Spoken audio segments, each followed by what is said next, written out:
What's up, you data-hungry Amazon sellers? This is your host, Tommy Berenger of the Sell, Rank, Win podcast from Merchant Words. And in this podcast, we give you the answers to your most burning questions, actionable insights that you can take away and implement into your business today. So let's go ahead and dive right into today's episode. What do you say? Let's go. What's going on, everybody? Welcome to the Sell, Rank, Win podcast from Merchant Words. I'm your host, Tommy Berenger. And in today's podcast, we have a very special guest on with us today, as we always do. He went from working a construction job then to dipping his toes into the Amazon FBA waters. He then turned that water into $10 million. And then from there, he went to go ahead and sell his Amazon FBA business for a mid seven figures. Nice work. He is now helping other sellers achieve the same level of success at his company called Black Label Advisor. Without further ado, it's my pleasure to introduce you to John Elder of Black Label Advisor. How you doing today, John? I'm doing great, Tommy. Thanks for having me on.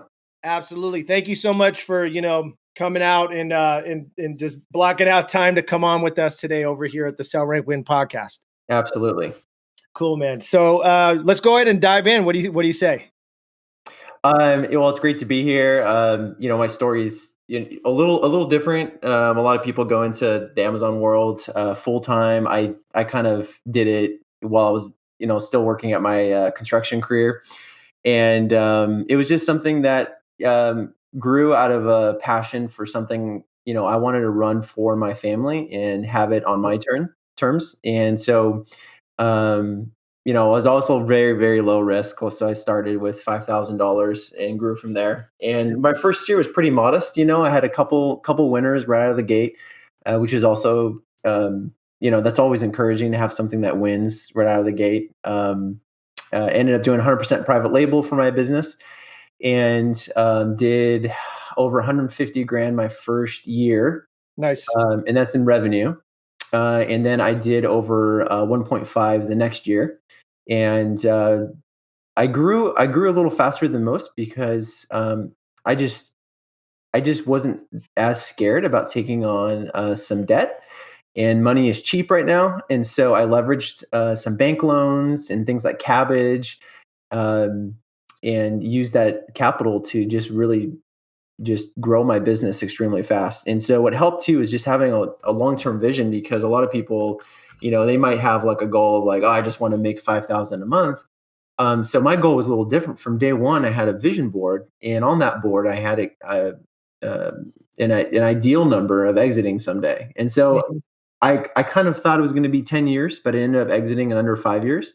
And it was a mid seven-figure number, and ended up hitting it and exiting in 2019. That's awesome, man. That vision board worked for you there. That's perfect. Yeah, because it really helps to have a long-term vision, because everything in your business, every decision you make can be filtered through that long-term vision. So if it doesn't fit into your story and where you want to go with your business, then you don't do that. And so for me, it was about reinvesting 100% of my profits. And I actually didn't pull any money out of the business for over a year, and just reinvested every cent, grew as fast as I could, and did it sustainably, and did launches properly, did all my math properly, and calculating net profit and all those things, and was able to grow the business quickly. That's awesome. Perfect. And then going back to your vision board really quick, that does give you that long-term vision to like almost wake up every day, look at it so you can get realigned and refocused. So if you do lose focus, you always have something to look at. I mean, I have my own types of vision boards that I use as well. Just different, one thing is I always look at Zillow, and I always focus on a house and where I want to, live later on in life, like a big house on the beach and stuff like that. So that's one of my things in my vision board. Awesome. Yeah, no, but always good to be to realign yourself and make sure you stay focused. For Definitely. Sure. Yep. Absolutely. Are you still selling on Amazon? No, right now. So I definitely did a pivot. So when I sold to a private buyer, and through that experience of training the buyer, I just thought, I could be helping other people do this with their business. And there's so much bad information out there. And I've seen so many people get burned by gurus and these coaches that are just pushing people into just terrible things on Amazon. And so I just kind of, changed gears a little bit, and now I'm consulting full time with Black Label Advisor. So That's awesome. So over at Black Label Advisor, are you when say for example, I'm a brand new seller or I'm a seller that's just getting started, and I come over to you, are you going to be aligning these goals for them to be set up for exit or just, kind of whatever they want to do? What is your main strategy as far as that goes? yeah, so my clients range from new, beginners, total beginners, to established brands doing millions. So it's kind of a range of people that I work with. But someone who's brand new, typically, I'd say 90% of the time, their goal is to exit someday. So I work with them, and we kind of map out over a 5 to 10 year forecast, and we work through those different challenges and just helping them optimize their business the right way from the beginning. All the way down to the weeds, like having proper liability insurance for your business, setting up your LLC correctly, all those little things that matter long term, and then just focusing on branding for them and not selling a bunch of random garbage products, but really focusing on high quality branded products and telling their story on Amazon. And so, yeah, I definitely help people stay focused on that long term goal, and it's been really fun. Perfect. That's awesome, man. I love it. So I wanted to talk to you about this a little bit, and I know you're well versed in this area. So, I mean, as we're seeing more and more and more of these investment banks and venture firms and private equity shops coming in to back these Amazon companies, and I mean they're just popping up. It's crazy. From 1 year ago, I was looking at some numbers. It Yeah. was like is like no money invested from any of these companies in 2020 for a first quarter, and now 2021 the first quarter they're done. They've shown 1.4 billion dollars are being dumped into these mom and pop brands on Amazon. This Yep. is insane. So we see where this global pandemic has shifted us. All digital, all digital, and I wanted to talk to you a little bit about that, and then we can go into. I wanted to see how you set up your clients, for the due diligence process for these investment banks, venture firms, and then these other companies like Perch and Thrasio to come in and acquire these companies.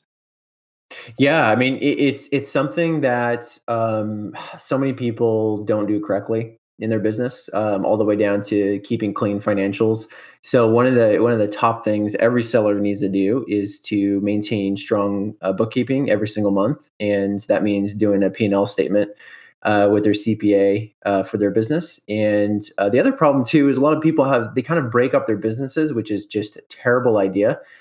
So the best strategy is actually to have one seller account and have multiple brands in that seller account.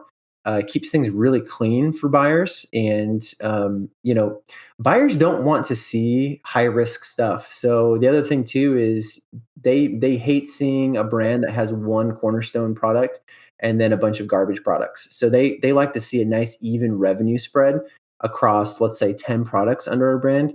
Maybe one, your all-star product, maybe that is like, let's say, 20% and the rest is split, across the board. But they like to see nice even revenues, and then everything's going to be tied to your last 12 months, actually the last 2 years of tax returns. So when they do these deals, depending if it's a private buyer or an investment bank, the deal is going to be different, obviously. If it's a private buyer, they're going to have to get lending through a local bank and or an SBA loan, and they are going to require those tax returns, and everything's going to be based off of that. So it's basically an asset sale. So they're buying everything related to your business minus your LLC corporation. So um, that's basically to separate any risk associated with the business you've done with your entity from your assets. And so they would take over the seller account, update the LLC information, update the bank account and credit card info, and then that they would officially own your seller account. Got it. So yeah, that's a process there. So you other companies like Thrasio and Perch, do you see is your company like one of those so-called Amazon aggregators? You talking about Black Label Advisor? Black Label Advisor, yes. No. So I work one-on-one with FBA sellers, and so I actually hand them over to different brokers. I typically don't actually recommend these private investment firms, and the reason why is the multiples are just not there. So I work with other large, well-known brokers, and hand them over to them, and they're just much more aggressive with their business in achieving those multiples, and we're talking about 4x and above for multiples. Um, so Thrasio they're closing deals faster, but the multiples are lower. So that's Yeah. just it's kind of like a trade off. And the crazy thing about this is that over time, this is just a theory I have, but I really believe that the vast majority of brands that you see on Amazon will eventually be owned by the 55 investment banks over time. And that's kind of a strange world that we're in right now. Yeah. No, I totally agree with you on that. I mean, it's going more and more that way, right? I mean, all these investment banks and venture firms are seeing how great an opportunity, these companies on Amazon, what they're doing, and Well, they just want a piece of it.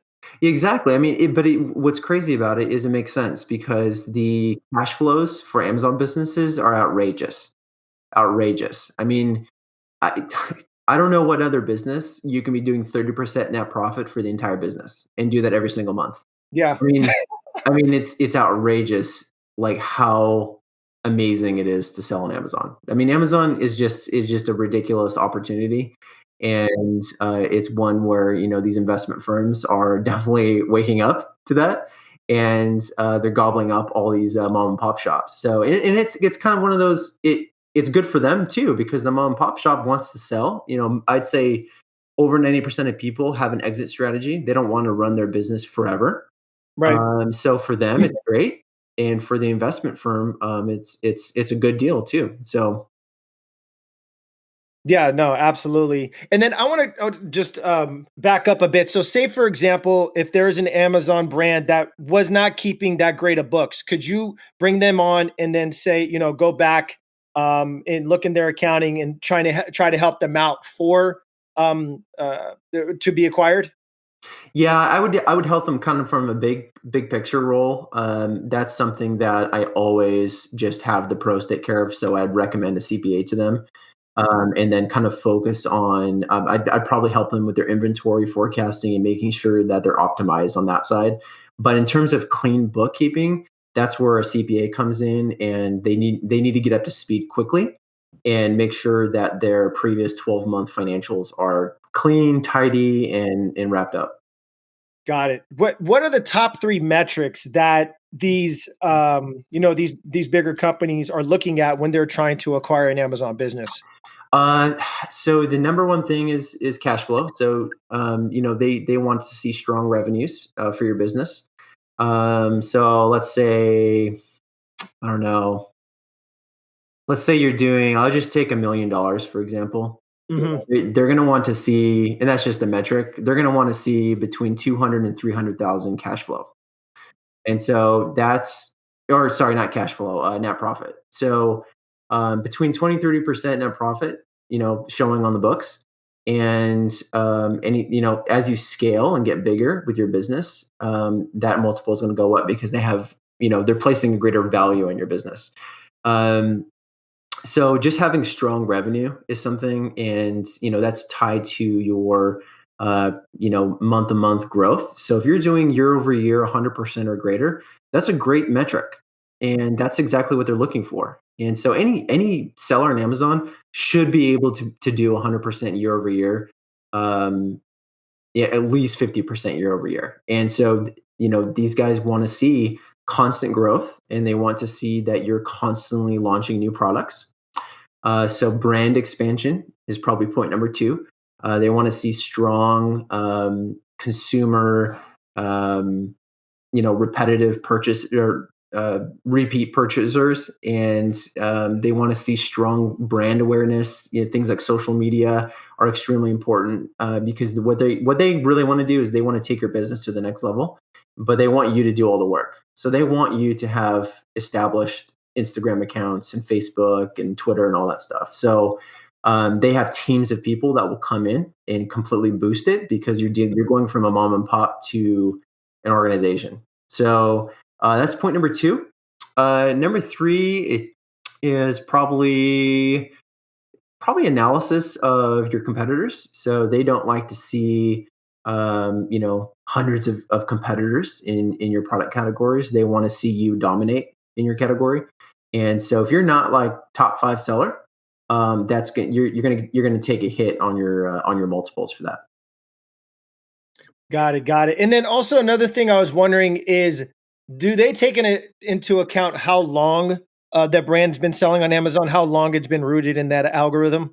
Yes, so that's part of the, I guess you could say that's part of the due diligence that they do. So, you provide all that data from the very beginning, and then that ties into your multiple that you get offered. So you're going to give them information, everything from, how long has this brand been running? What is they're going to ask you questions like, what's the riskiest product in that brand? Why is it risky?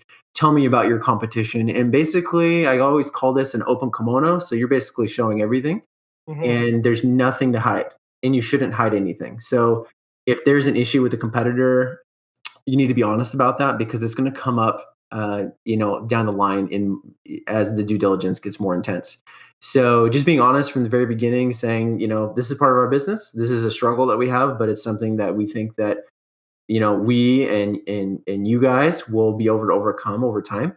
And they basically want to remove all risk from the sale of the business. Absolutely. And have you ever seen a brand almost being acquired and then just for some little reason that it just did the deal did not work out? Well, that was pretty much my story. So we got like, gosh, it was 4 months into the deal, and everything was great. And then in the very last minute, after we had confirmed financing from the bank, the small business bank, the loan was just totally pulled from the deal, and the deal was almost dead. And then the buyer really wanted our business, and so the buyer found another bank and ended up sourcing capital from a different bank and going through with the sale. So that can happen. A bank can get a little skittish, Mhm. or the buyer can simply see something in due diligence that they don't like, and they let the broker know that the deal is done. So it can be, you know, a variety of things. But if you're running a strong business, that's most likely not going to happen because the buyer really wants your business. They're already in negotiations with you. They're most of the time they're not going to just randomly pull out the deal. Right, right. And you know your stuff. So guys out there, if you are interested in selling your Amazon business or even setting up your Amazon business for sale, John Elder is the guy to talk to. He really knows his stuff. Now, John, we always like to keep our episodes short and sweet here. Yeah. So we'll go ahead and wrap this up. And I want to hear from you at least one tip or trick that our listeners can take away today and implement in their lives and their business. What are some tips you can give them? I'll give two tips. One tip is for Amazon specifically. I see this all the time. Um, if you are a brand registered seller on Amazon, don't use seller support, the general seller support. So you should log into your brand registry account and open up seller support tickets through brand registry. And so you're going to end up getting a higher level seller support person to work with you and to solve your issue. And so I always tell people that, and their minds are blown, but Yeah. that's the reality. So you've worked hard for that trademark and to get higher level staff. So that's kind of like an Amazon tip that a lot of people don't know about.